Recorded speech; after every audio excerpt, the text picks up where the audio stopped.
हमारे शास्त्रों में गीता की महिमा का बखान किया गया है।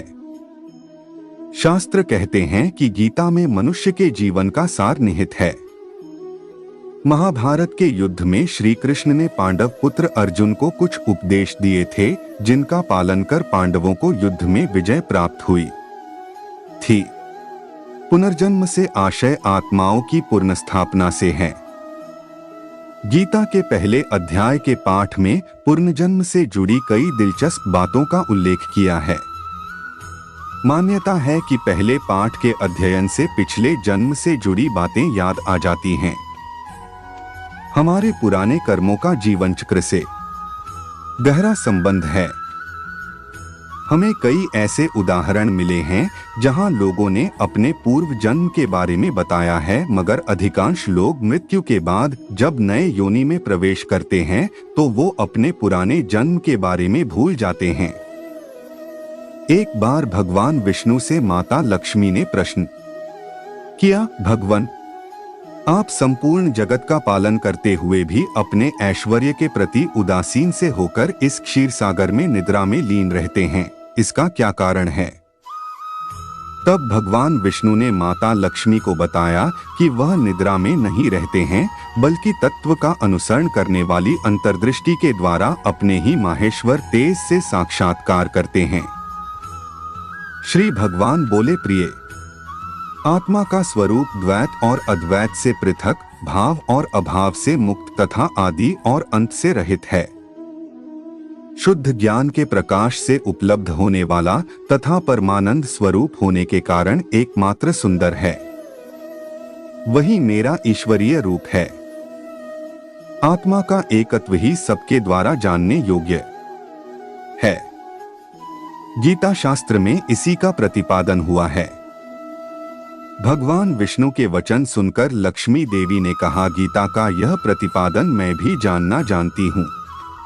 तब भगवान विष्णु ने गीता के 18 अध्यायों में अपनी स्थिति बताने के उद्देश्य से कहा, क्रमश 5 अध्याय मेरे 5 मुख हैं, 10 अध्याय मेरी 10 भुजाएं हैं, 1 अध्याय उदर और 2 अध्याय दोनों चरण कमल है। इस प्रकार यह 18 अध्यायों को ईश्वरीय मूर्ति ही समझनी चाहिए। गीता के ज्ञान मात्र से ही महान पातकों का नाश होता है।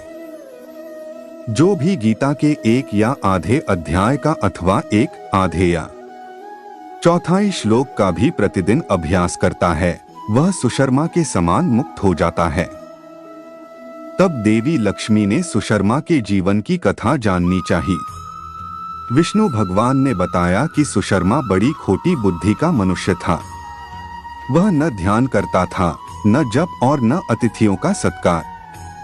वह हल जोतता और पत्ते बेचकर जीविका चलाता था। वह मदिरा और मांस का सेवन करता था। इस प्रकार उसने अपने जीवन का दीर्घकाल व्यतीत कर दिया। एक दिन वह पत्ते लाने के लिए किसी ऋषि की वाटिका में घूम रहा था, तभी कालरूपधारी काले सांप के डंसने से उसकी मृत्यु हो गई। तदंतर वह अनेक नरकों में जा वहां की यातनाएं भोगकर मृत्युलोक में लौट आया। फिर बोझा ढोने वाले बैल के रूप में उसने जन्म लिया।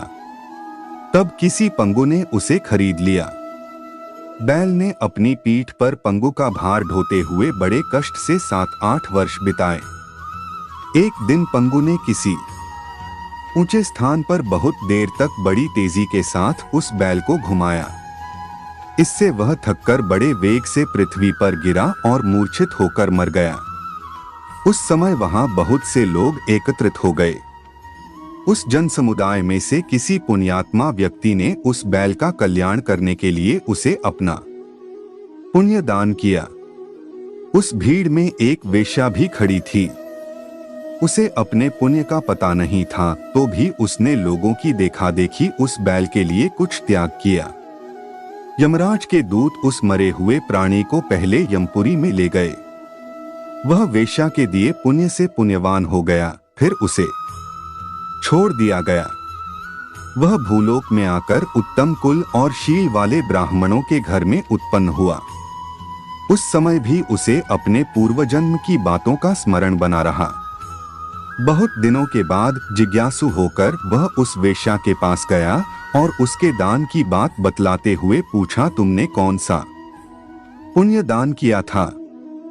वेश्या ने उत्तर दिया, वह पिंजरे में बैठा हुआ तोता प्रतिदिन कुछ पढ़ता है, उससे मेरा अंतःकरण पवित्र हो गया है, उसी का पुण्य मैंने तुम्हारे लिए दान किया था। इसके बाद उन दोनों ने तोते से पूछा।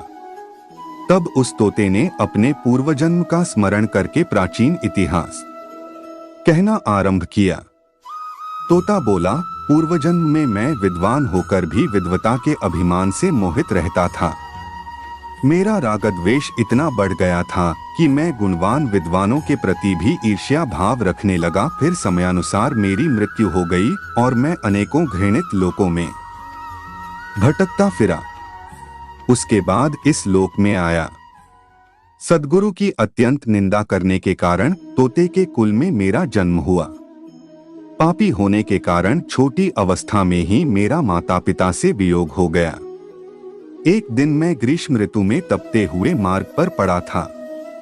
वहां से कुछ श्रेष्ठ मुनि मुझे उठा लाए और महात्माओं के आश्रय में आश्रम के भीतर एक पिंजरे में उन्होंने मुझे डाल दिया। वहीं मुझे पढ़ाया गया। ऋषियों के बालक बड़े आदर के साथ गीता के प्रथम अध्याय की आवृत्ति करते थे। उन्हीं से सुनकर मैं भी बारंबार पाठ करने लगा। इसी बीच में एक चोरी करने वाले बहेलिये ने मुझे वहां से चुरा लिया।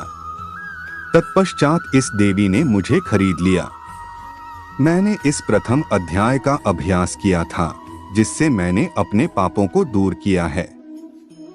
फिर उसी से इस वेश्या का भी अंतःकरण शुद्ध हुआ है और उसी के पुण्य से आप भी पाप मुक्त हुए हैं।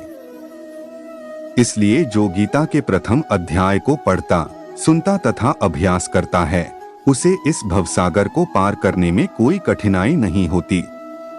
तो दोस्तों, यह थी हमारी आज की कहानी। आपका क्या कहना है इस कहानी के बारे में कमेंट करके हमें जरूर बताएं। वीडियो को लाइक करें, चैनल को सब्सक्राइब कर लीजिए साथ में घंटी को दबाकर ऑल पे सेट कर लीजिए ताकि आने वाली वीडियो आपको तुरंत मिले। मुझे दीजिए अगली वीडियो तक इजाजत। तब तक के लिए धन्यवाद। फिर मिलेंगे अगले वीडियो में नई कहानी के साथ। जय हिंद, वंदे मातरम।